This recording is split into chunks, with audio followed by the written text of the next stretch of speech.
Pshita, vous voyez, Pshita, c'est 1, 2, 3, 4, 5, 6 lignes d'en bas de la page. 6 lignes d'en bas de la page où c'est écrit Pshita. Rav, on peut te dédier ce cours à Oui. Ilou Nishmat. Ce cours est dédié à l'Ilou Nishmat. Alain, Eli, Eliaou, Ben, Odeta, Teta. Alain, Eli, Eliaou, Ben, Odeta, Teta. Odeta, Deta. Et aussi Uri Ben Eliezer. Shimon Ben Yitzhak. Et Shimon Ben Yitzhak. Et la Refoua Shlema. Et la Refoua Shlema de Myriam Bat Rachel. Myriam Bat Rachel. Et Sylvain Fortuné Bat Aziza. Sylvain Fortuné Bat Aziza. Ruth Bat Et Ruth Yael. Shaine, vas-y, Chaim. Aziza Bat Nejma, Rachmona Bat Aziza, Rachmona Bat Nejma, Léa Bat Rachmona, et Annie Bat Esther. Et Raphaël Isha Eliyahu Ben Ronit, Michal Bat Siona, Eliyahu Ben Tamar, et Léa Bat Esther. Et Reuven Nissim Ben Rachel. Ok. Pshita, Shamul Leile Baal Chov, Ve'azal Ihu, Ve'shama Lechov, le Baal Chov d'Ideh. On avait vu hier. Ah non, on ne va pas reprendre ça, on a déjà vu ça. Shamoula Leisha, c'est 4 lignes avant la fin. 4 lignes avant la fin de la ligne. Shamoula Leisha Ve'insiva. Donc, on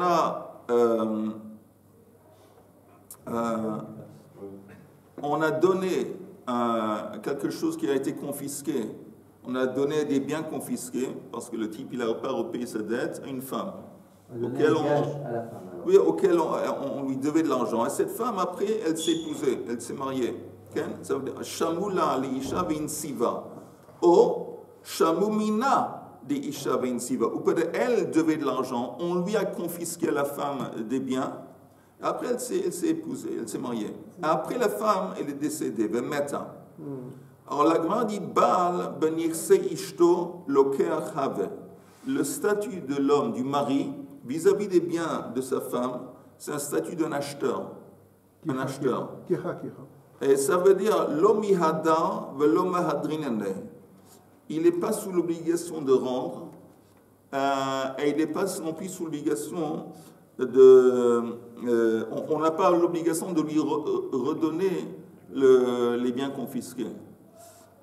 Ok, on va voir maintenant. On va voir la Gemara. Les biens confisqués, il ne peut rien faire. Il ne voit rien du tout. Rien du tout. Attendez, on va voir. Ça ne lui revient pas. Regardons si c'est possible les Rashi. Le Rashi qui dit Baal ben Yirsei melog shlishto. Vous voyez, c'est la 1, 2, 3, 4, 5, 6, 7. Septième ligne d'en bas, le Rashi. Un mari vis-à-vis des biens de sa femme. Et de quels biens?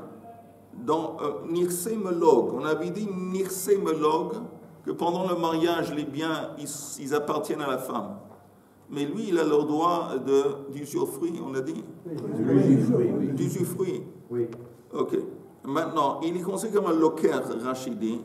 Din loker natnubo chachamim. Hilkar, donc, l'omihada heiche de shamula ve'insiva ve'meta ve'yarsha ba'ala.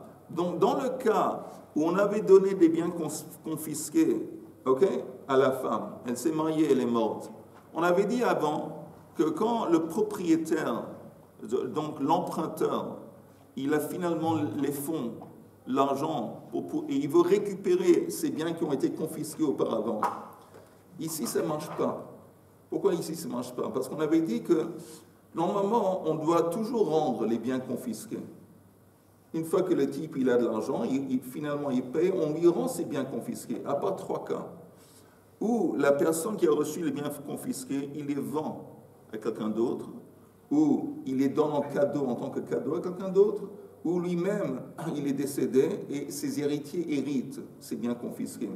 Dans ces 3 cas, c'est fini. Le propriétaire, il a perdu. Parce que, disons, celui qui vend, il vend les biens à quelqu'un d'autre. Le quelqu'un d'autre... Il a le droit de vendre? Oui, il a le droit de vendre. Il a le droit de vendre. Alors, le quelqu'un d'autre qui achète les biens confisqués, qu'est-ce qu'il a en tête? Qu'est-ce qu'il voulait cibler? La terre, le champ, ce n'est pas l'argent qui l'intéresse. Donc, si tu me dis que le mari, vis-à-vis des biens, des biens de sa femme, il a un statut d'acheteur, ça veut dire que c'est fini.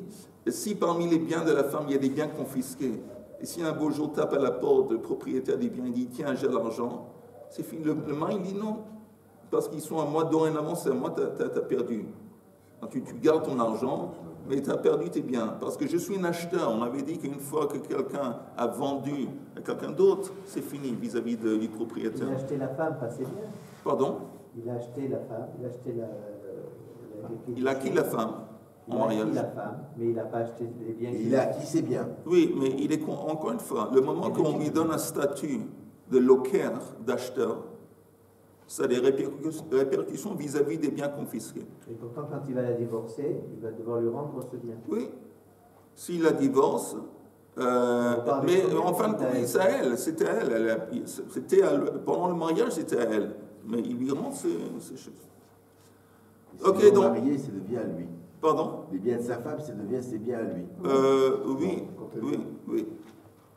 Maintenant, à part bien sûr, si elle a fait un testament. Ah. S'il a fait une tsava, elle dit des choses, c'est autre chose, on ne parle pas de ce cas. Non, mais même sans testament, je veux dire, si elle a des enfants dans le premier mariage, ça va... Tu sais qu'on ne va pas se compliquer la vie. On ne va pas se compliquer la vie. On est en train de jeûner, c'est déjà amplement suffisant. Différencier deux types de biens pour la femme.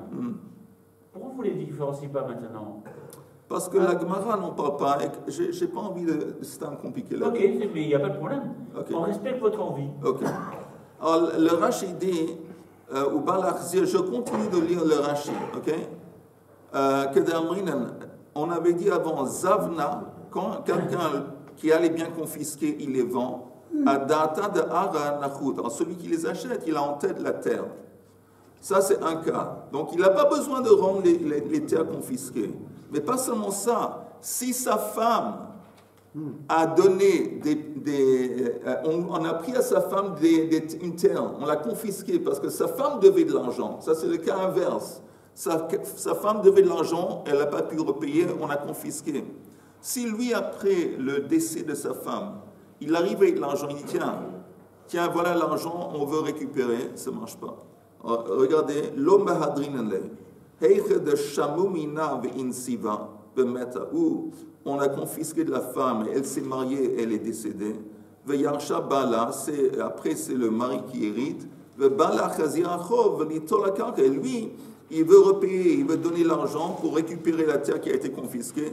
L'homme, c'est le Meimar, Yorshani. Il ne peut pas dire je suis l'héritier. S'il était héritier, oui, il aurait le droit de récupérer le champ. Il n'a pas un statut d'héritier.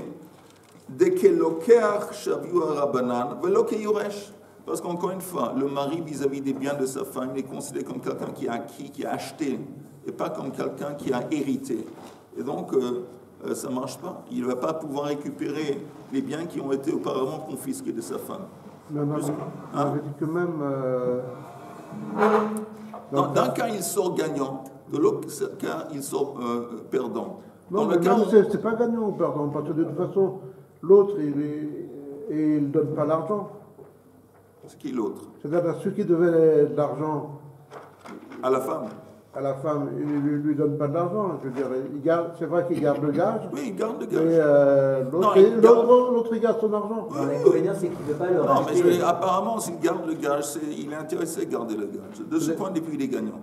Et il est perdant dans le cas de vue que s'il voulait récupérer la preuve, il a pris l'argent au type qui a confisqué, auquel on a confisqué le prix. Il a dit tiens, voilà l'argent, ça veut dire qu'il est intéressé à récupérer, mais là il sort perdant parce qu'il ne peut pas. Ok. Alors, on retourne à la Gemara. Baal ben Yirsei Ishto, De Amar Rabbi, l'avant-dernière ligne. De Amar Rabbi Yosef Bar Chanina, de Usha, dans la ville de Usha, Hitkinu Haisha Shemacha ben Yirsei Molog, Bechaye Bala, une femme qui vend ses terres qui lui appartiennent, qu'on appelle Yirsei Molog, pendant qu'elle était mariée, Vemeta, après elle est décédée, Abal Motsi Miyad Alekuchot. Le mari a le droit d'extraire, de récupérer la terre qui a été vendue. Alors je répète le scénario, que pendant le mariage, les nirsémologues, les biens, les terres qui appartenaient à la femme, alors la femme, elle les a vendus à quelqu'un. Après, elle est décédée. Le mari, il dit, comme je suis acheteur, ça veut dire que c'est comme si j'ai acheté ce champ avant toi. Je l'ai acheté le moment que j'ai épousé ma femme. Ça veut dire qu'en fin de compte, je les ai achetés.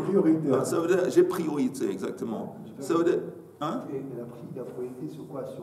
Elle l'a acheté avant. Elle, encore une fois, pendant le mariage, elle a épousé quelqu'un. Et pendant le mariage, elle a vendu un de ses champs, ou un champ qu'elle avait, qui lui appartenait à nirsémologue. Lui, il avait le droit de profiter des fruits, mais la terre appartenait à la femme, elle l'a vendu. Maintenant, qu'est-ce que ça veut dire qu'elle a vendu? Ça veut dire que maintenant, la terre appartient à quelqu'un d'autre, mais les fruits non. Le mari, il a le droit, il garde les fruits.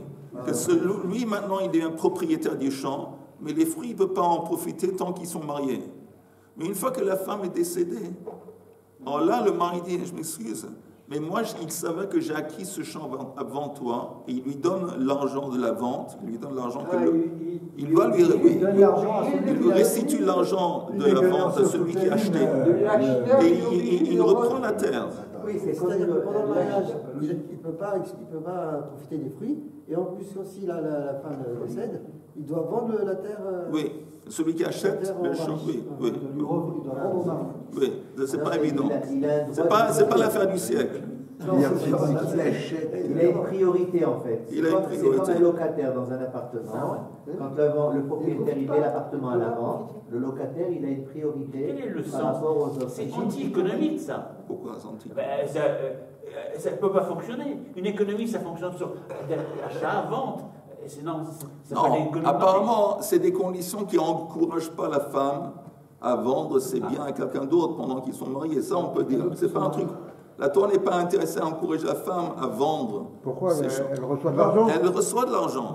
Elle reçoit de l'argent, mais en attendant, celui qui achète, c'est pas évident. Dans quel scénario est-ce qu'il va gagner? Dans le scénario où il y a un divorce, ou dans le scénario où le mari meurt avant la femme? C'est pas évident. Oui. Vous avez dit que le mari, il est prioritaire, d'accord? Oui. Mais la personne, une tierce personne, elle donne une somme, disons, le double. Ah, ça c'est Je sais pas, écoute, il donne un peu plus que ce que le mari me propose. À ce moment-là, qui c'est que... Et bien est-ce que le mari va s'aligner? Le mari doit s'aligner? Le mari doit, pour récupérer les champs, il doit rendre la valeur. Ah, c'est la même valeur oui, il ne peut pas dire, écoute, non, il doit rendre la valeur qui a été payée. S'il n'est pas à l'auteur, il n'est pas en position de rendre l'argent qui a été payé, il perd. Non, mais c'est pas ça qui est. Non, c'est pas ça. Le champ, celui qui va vendre le champ. Oui, sa femme, c'est sa va femme. pas le vendre au prix. Sa femme a vendu le champ. Sa femme a vendu le champ. Oui. Est-ce que le mari va reprendre au même prix que la femme la même somme? Oui. Il est prioritaire sur les Elle doit, il veut récupérer le champ. Alors, il doit repayer la même somme. La même somme. Et si la tierce personne veut donner plus? Il a le droit de récupérer. C'est qui la tierce personne? C'est qui la tierce personne? Ok, on continue. Non, pour aller dans son sens, pardon. Si, au moment où le mari veut racheter la terre, elle a augmenté en prix. Ouais. Il paye le prix où la femme elle a vendu ou le prix au prix de la terre actuellement? Le prix de la vente. Le prix de la vente. Même si le prix de la terre a augmenté entre-temps. Voilà, ok, on tourne la page. Vous entendez? Oui, on entend. Nouveau sujet. Akbei, Ihu, Bechovo. Qu'est-ce qui se passe que le type qui devait de l'argent n'était pas en position de repayer ses dettes? Lui-même, on n'a pas besoin de confisquer ses biens. Lui-même, il dit, tu sais quoi, je ne peux pas te repayer, prends mon champ. Ok? Akbeihu bechovo. Rashi, en haut de la page. Le el mihadan gabei shuma. Klomar, im lo shamua beidin, le malve. Si le beidin n'a pas confisqué son champ, pour le prêteur. Al-Korrosh Lové, contre le gré de l'emprunteur. Vekamle Matzmo, c'est l'emprunteur de lui-même qui a décidé, initié de donner le champ. Velo hitricho le din. Il n'a pas embêté le prêteur, il n'a pas pris en cours de justice. Vamar le tol karkeze bechovra. Tiens, prends ce champ en tant que paiement. Okay, ça, c'est le cas de figure. Encore une fois, le champ n'a pas été confisqué par un Beit Din, c'est lui de sa propre initiative qu'il a donnée. La Gemara demande, elle dit, il y a une marloquette, Pligeba Rab Acha Berabina, Chadama Hadra, Chadama Lo Hadra. Un dit que le champ va être restitué plus tard quand le type, s'il arrive à repayer, et l'autre dit que non. On va voir. Mandamar Lohadra, celui qui dit que non, il ne va plus être en position de récupérer son champ, même s'il repaye, ça va, Hai Zvinei Ma'al Yahi. Il dit que ça, en fin de compte, c'est comme une vente. C'est considéré comme une vente à part entière. De Nafshei Agbe. La preuve, lui-même, de sa propre initiative et volonté, il a dit, tiens, prends, je te dois l'argent, en revanche, prends mon champ. Alors, c'est comme une vente. Alors, s'il a vendu son champ, une fois que tu as vendu à quelqu'un quelque chose, il ne peut plus récupérer la chose que tu as vendue. Ça, c'est une opinion. Mais celui qui dit que néanmoins, il est en position de récupérer son champ plus tard s'il paye, pourquoi? Ça va l'osvine mal. Ce n'est pas considéré comme une vente à part entière. Et ça qu'il a donné de sa propre initiative, Velo Ateledina, il n'a pas pris le type, il n'a pas été pris en justice, mais Hamat Kisoufa Hu de Agbe, à cause de la honte. Il voulait comment dire, l'iftor et il voulait être tranquille, il ne voulait pas être en cours de justice et tout le monde savant qu'il ne repaye pas ses dettes. Il voulait se libérer, il y a un mot en français. Dédonner. Non. Il voulait gagner, il voulait éviter. Il voulait se débarrasser. Il veut se débarrasser ou éviter d'être mis en honte en public. Mais ça veut dire quoi? Il a été sous pression. Ce n'est pas une vente. Une vente, quand quelqu'un vend quelque chose, il n'est pas sous pression. Il donne, c'est son accord, son initiative, son envie. Mais ici, on dit non. Il a été sous pression. Quelle pression? Il ne voulait pas la honte qu'il allait subir s'il a été pris en justice. Et donc, ce n'est pas une vente à part entière. Et donc, si un beau jour, lui, il repaye l'argent, il a le droit de récupérer le chouma, c'est considéré comme des biens confisqués, pas des biens qui ont été vendus. Donc, il y a une marloquette dans ce scénario. Dans le cas où le type, lui, il dit, écoute, j'arrive pas à te payer, tiens, prends mon champ. Une marloquette, est-ce qu'il peut récupérer le champ plus tard ou pas? C'est clair? Okay. Alors, la Gemara dit...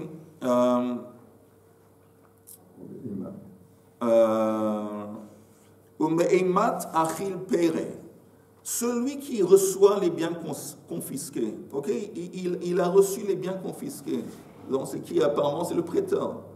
À partir de quel moment est-ce qu'il peut manger les fruits? 3 ans. On va voir. Rab Amar Meki Matya Adrachta Leyadeh.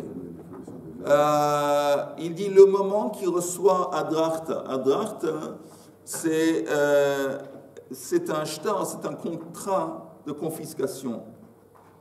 Alors, le moment qu'il reçoit ça, alors à partir de ce moment, le prêteur, quand il reçoit un shtar du Beit Din, il est en position de manger les fruits. Regardez le Rashi qui dit Meimatai ochel perot. Mi sheshamu lo Beit Din karka bechovo. Meimat hiknuya lo leechol perot. À quel moment est-ce que c'est vraiment à lui dans le sens qu'il peut commencer à manger les fruits, débarquer dans le champ et manger les fruits? Le prochain Rashi Adrachta, la achar tishim yom, après 90 jours, c'est après 3 mois.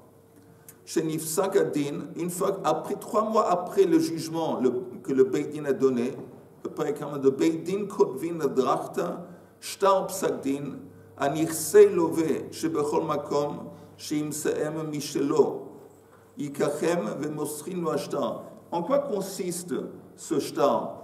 c'est une déclaration du Beit Din que le prêteur, il est en position que où il trouve des biens qui appartiennent à l'emprunteur, il a le droit de confisquer. Encore une fois, ça laisse entendre que ça correspond plus ou moins à la valeur du prêt. Mais on voit ici que c'est, quand il reçoit ça chez lui à la maison, c'est 90 jours après le jugement. Et pendant les 90 jours, c'est l'emprunteur qui prend les frais? Oui, oui. Maintenant, il y a une autre opinion.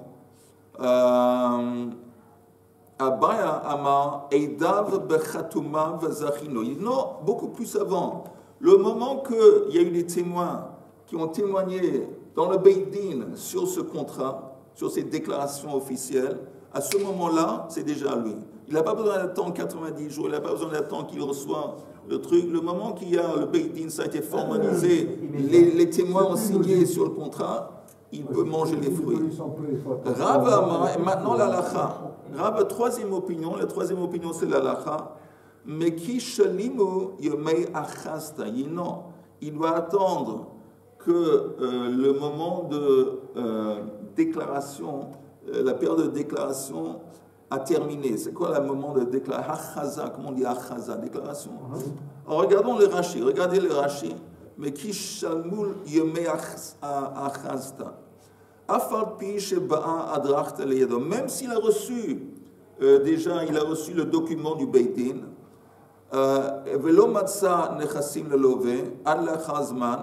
même si ça lui a pris du temps de récupérer, de trouver des champs qui appartenaient à l'emprunteur, chez Matza, néanmoins, une fois qu'il trouve, vous entendez, ça lui a pris des mois, il a fait une enquête pour retrouver un appartement, un champ qui appartient à l'emprunteur. Mais même après ça, il doit attendre. Chez Matza Huskak lavo le Beit Din, ve'machizin sheyesh kan karka limkor. Il doit aller au Beit Din et dire, bon, j'ai trouvé des biens qui appartiennent à l'emprunteur. Alors après, qu'est-ce qui se passe? Le Beit Din, il met les biens en vente publique. Il y a une vente publique du champ de l'emprunteur. Que d'amrin barachin ve'im bazeh bekibla beyoter bema sheshamua achrim moschin ota biyado lachar shekalu yomei achazar. Qu'est-ce qui se passe? Il y a des propositions. Il y a des gens qui disent, bon, moi je suis prêt à acheter pour telle et telle somme. Moi je suis... Alors si le prêteur, il donne une somme plus élevée que les autres, il touche au champ, ou il touche à l'appartement. Mais s'il ne donne pas un prix plus élevé, alors c'est celui qui a donné le prix le plus élevé qui reçoit, et lui il reçoit le prix de la vente, il reçoit l'argent qu'il a prêté, mais le surplus, ça va à qui? Au propriétaire, à l'emprunteur qui était propriétaire du champ. Donc, de cette façon, on prend en compte les biens du propriétaire du champ. On dit, ok, tu prends le champ, mais c'est possible que le champ aujourd'hui, il vaut plus, et donc on va le vendre pour le prix optimal, le plus élevé que possible. Toi, en attendant, dans ce prix, tu vas récupérer le montant de ton prêt que tu as donné, et le reste, l'argent, va être transmis au propriétaire du champ qui l'emprunteur. Et ça, c'est la lacha. Ça règle pas le problème des fruits? L'usufruit, alors? Non, pas des usufruits. Des fruits, c'est vendu. À partir de quand il peut pas manger les fruits? Il peut seulement manger les fruits une fois que le champ lui appartient. C'est-à-dire si quelqu'un d'autre l'achète. Si quelqu'un d'autre, non, il peut pas manger les fruits. Il peut pas. C'est pas lui. C'est pas lui. Ok, alors, mais pourquoi alors il y avait une question à partir de quand il peut manger des fruits? Oui, alors la troisième explication qui est la lacha, c'est que c'est pas évident et automatique qu'il va manger les fruits. Parce que ça dépend, parce qu'une fois qu'on trouve des biens, il faut les mettre comment on dit, en enchère, aux enchères. Aux enchères. Et là, ça dépend. C'est pas évident. C'est seulement si lui, il paye un paiement qui est plus élevé que les autres, qu'il a droit à acquérir les biens et manger les fruits. Sinon, non. Mais personne touche aux fruits du champ, alors? Donc c'est pas vendu, non. Tant que c'est pas vendu, non. Ça appartient au propriétaire. Ça reste vendu. L'emprunteur, il continue à prendre les frais. Ok, nouvelle Mishnah, un cas de figure intéressant. Asochem para mechavero. Quelqu'un a loué une vache de quelqu'un d'autre, et pendant que c'était chez lui, il a loué la vache pendant que c'était chez lui, vehishila la'acher. Il a emprunté la vache à quelqu'un d'autre. Il a prêté, on dit aussi. Pardon, il a prêté la vache à quelqu'un d'autre. Sublette. Vemeta kedanka. Et pendant que la vache était chez l'emprunteur, elle est morte une mort naturelle. Ok? Alors qu'est-ce qui se passe dans ce cas? Alors la Mishnah dit Yishava ha-socher shemeta kedanka. Le socher, donc le locataire de la vache, il prend un serment envers le propriétaire que la vache, en effet, est morte une mort naturelle. Il ne sait pas, il n'était pas là. Non, il y a des témoins apparemment.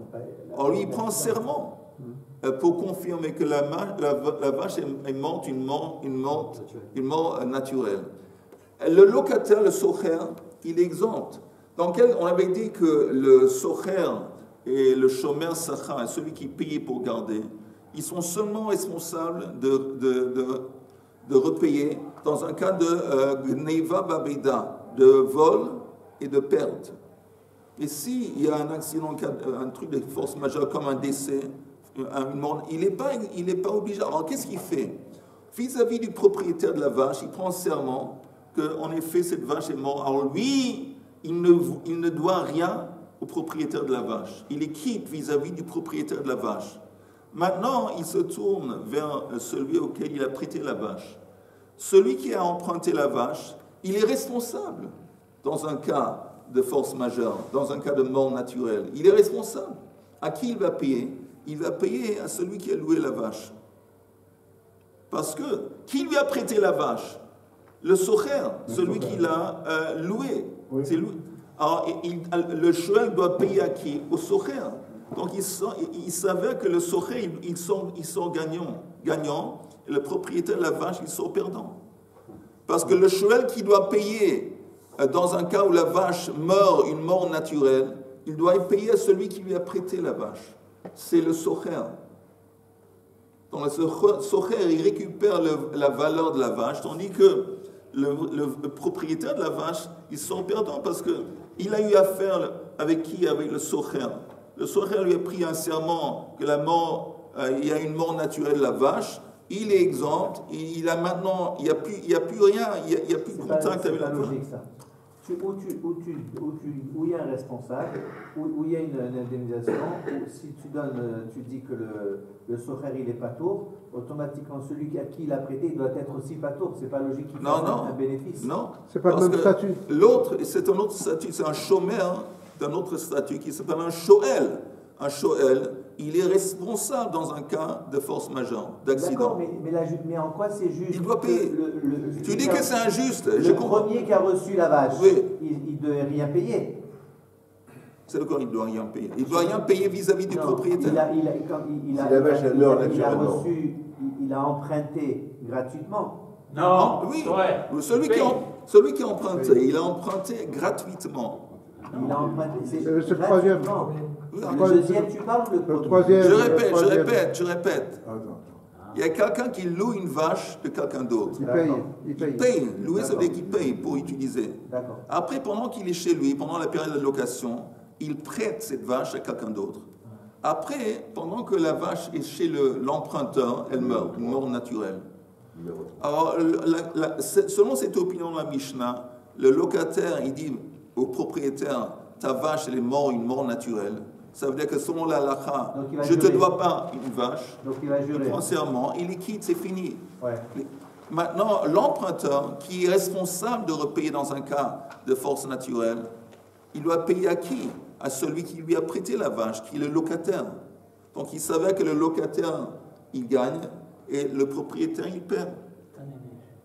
Un Mais locataire il était paye pas. gratuit. Oui, il va payer. Au début, non, il n'a pas payé, il a emprunté la Non. vache, sans payer. Oui, mais une fois que la vache Elle meurt, meurt naturellement, il doit le rembourser la vache. une fois que la vache meurt, l'emprunteur, il est sous l'obligation de payer. À qui il paye? Il paye à celui qui lui a prêté la vache. Il ne connaît pas le propriétaire. Lui, il est allé à quelqu'un qui avait une vache chez lui. Il dit, tu peux emprunter ta vache? Il dit, pas de problème. Alors lui, il doit payer à qui? Celui qui lui a prêté la vache. Donc il savait que dans ce scénario, c'est le socher qui sort gagnant et le propriétaire qui sort perdant. Attends une seconde et j'arrive à ta question. À Shoel Yishaleh, encore une fois, je répète la Si Mishnah. elle est morte naturellement, la bête, il n'y a personne qui devrait payer. À part il y a déjà personne qui est responsable. Mais je Ça n'a pas été fait Pas des Ravana. Mais je t'ai- Là-dedans, il y a quelque chose qui est Mais je tordu. t'explique encore une fois, il n'y a rien de compliqué. ben Les oui. lois, attends, Chaim, les lois qui s'appliquent à un shoel, à l'emprunteur. Un shoel, quand lui, il emprunte un objet, il a tout, et c'est lui qui gagne dans l'affaire. Pourquoi? Il n'a pas payé pour le droit d'utilisation. Il n'est pas en train, il n'y a aucune responsabilité, pas un chômeur. Il bénéficie, c'est le seul à bénéficier de cette affaire du prêt, c'est lui. Le prêteur, il n'est pas en train de bénéficier, il n'a pas quelque chose, il n'est pas en train de bénéficier d'un prêt. Donc le seul qui bénéficie dans cette affaire, c'est l'emprunteur. C'est bien beau. Mais en attendant, la Torah lui impose beaucoup plus de responsabilités.